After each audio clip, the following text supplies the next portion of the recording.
अस्सलाम वालेकुम। आज हम बात करेंगे तुम बिन कैसे जिए के 32 एपिसोड के बारे में। तो वीडियो शुरू करने से पहले हमारे चैनल को सब्सक्राइब कर लीजिए अगर अभी तक आपने नहीं किया, ताकि हमारी हर न्यू वीडियो आप तक पहुंच सके। यहाँ पर मंजूर साहब जैनी के पास आती है और कहती है कि बेटा मैं तुमसे एक बात करना चाहता था। जैनी कहती है कि आप मुझे बुला लेते, आप क्यों आए हैं? इतनी देर में मंजूर साहब कहते हैं कि हम अली की शादी करनी है।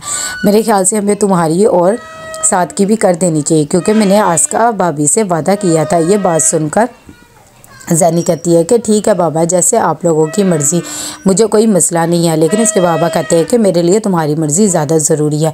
इतनी देर में वो पहुंच जाते हैं आसफ़ा के घर और जाकर कहते हैं कि मैं चाहता हूं कि बच्चों की शादी अब जल्द से जल्द हो जाए, अगर आपको कोई एतराज़ ना हो। ये बात सुनते ही आसफ़ा थोड़ी सी घबरा जाती है और कहती है कि इतनी जल्दी शादी किस वजह से, और वैसे भी आपको तो पता ही है ना कि ज़ारा का मामला चल रहा है। तो डोली भी बता देती है सारी सच्चाई, जो कुछ महीन ने उसके साथ किया होता है। वो कहती है कि मैं तो बस अली और आप लोगों की वजह से ही खामोश रही।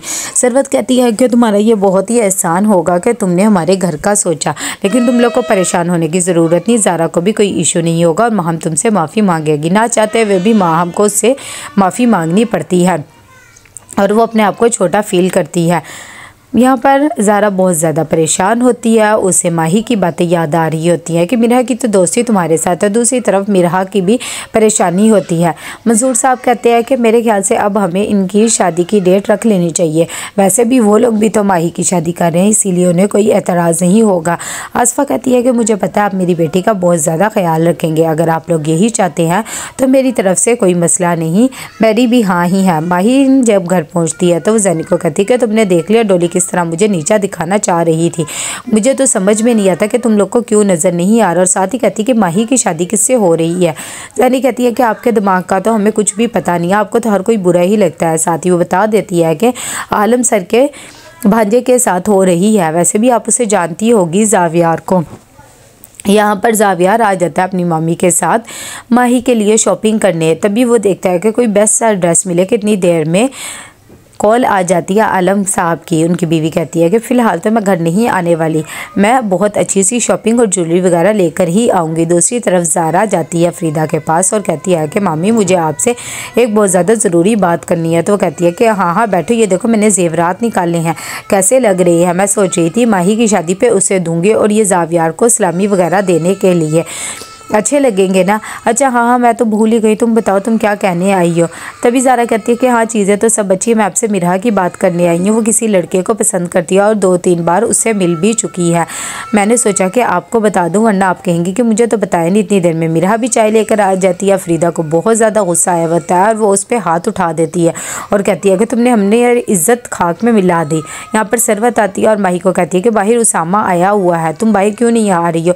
और वैसे भी अब तुम्हें इस घर के मामलात के बारे में बोलने की ज़रूरत नहीं, ना ही टेंशन लेने की। माहीन कहती है कि आप ये किस तरह की बातें कर रही हैं? आप लोगों ने तो मुझे पराया ही कर दिया। जब आपका बेटा आपके हाथों से छीन जाएगा ना, फिर आपको समझ आएगी, वरना आपको डोली की बिल्कुल भी समझ नहीं आएगी। यहाँ पर फरीदा मिरहा को बहुत ज़्यादा डांटती है और कहती है कि तुमने हमारी इज़्ज़त खाक में मिला के रख दी है, ये तरबियत दी है ना, आज के बाद तुम्हारा कॉलेज जाना भी बंद और तुम बाहर भी बिल्कुल नहीं जाओगी। मिरहा कहती है कि अम्मी मेरी बात तो सुने, लेकिन वो कहती है कि बस खामोश। ज़ारा भी कहती है कि प्लीज़ मम्मी आप एक दफ़ा उसकी बात तो सुन लेना। इस बात से मिरहा को गुस्सा आ जाता है और वो ज़ारा का हाथ झटकती है और चली जाती है। दूसरी तरफ यहाँ पर साथ का एक दोस्त बन जाता है और वो कहता है कि तुमने तो बहुत ही अच्छी प्रेजेंटेशन दी है, बॉस भी तुमसे खुश हो जाएगा, आ जाओ हम कहीं लंच करके आते हैं। जिस मॉल में वो लोग लंच करने जाते हैं वहीं अदनान भी एक औरत के साथ आया हुआ होता है और उसे शॉपिंग करवा रहा होता है। वो औरत भी उसके साथ बहुत ज़्यादा खुश होती है कि एकदम साथ की नज़र पड़ जाती है अदनान और उस औरत पर। वो उन्हें देखता है तो हैरान हो जाता है कि ये इनके साथ कौन है जिसे ये शॉपिंग करवा रहे हैं। यहाँ पर माही अच्छा बनने के लिए मिरहा के पास जाती है और कहती है कि देखा तुमने ज़ारा को, मैं तो इसकी हकीकत पहले ही जानती थी, बस तुम लोग के आगे रखना चाहती थी, तुम्हें तो बहुत यकीन था ना, अपनी सारी बातें उससे बताती थी। मिरहा कहती है कि जब तुम्हें पता था तो तुमने क्यों मुझे कहा कि उससे दोस्ती कर लो, तुम मुझे पहले नहीं बता सकती थी? और वैसे भी अब मुझे किसी से भी बात नहीं करनी है, जिसको जो समझना है समझे। यहाँ पर साथ घर आता है तो उसकी अम्मी कहती है कि मुझे तुमसे एक बहुत ज़्यादा ज़रूरी बात करनी है तुम्हारे शादी के मुतालिक।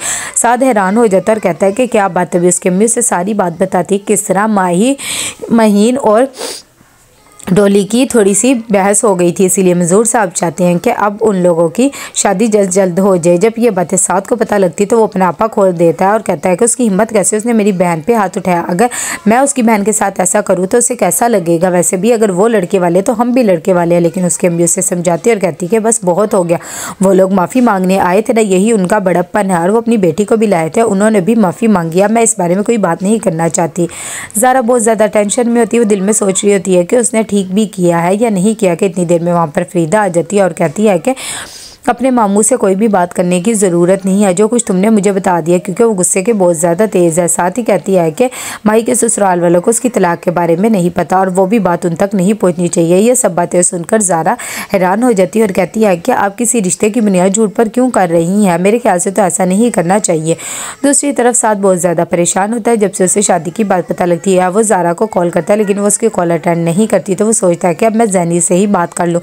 यहाँ पर ज़ारा बात कर रही होती है अली से, तभी उसे सारी हकीकत बताता है कि किस तरह माहीन ने डॉली पर हाथ उठाए, इसीलिए अब हम लोगों की शादी हो रही है। तभी वो कहता है कि तुम्हें कोई एतराज़ तो नहीं है। ज़ारा को जब ये बातें पता लगती है तो वो हैरान हो जाती है और कहती है कि मुझे तो किसी ने कुछ भी नहीं बताया और माहीन ने बिल्कुल भी अच्छा नहीं किया और मुझे एतराज़ भी नहीं है। यहाँ पर ज़ैनी बहुत ज़्यादा खुश होती है, उसे साथ की वो सब बातें याद आती हैं कि मैं तुमसे बहुत ज़्यादा मोहब्बत करता हूँ। दूसरी तरफ ज़ारा भी परेशान होती है अपनी मामी की बातों की वजह से। तो कैसा लगा एपिसोड, लाइक में शेयर करके लाजमी बताइएगा। अल्लाह हाफिज़।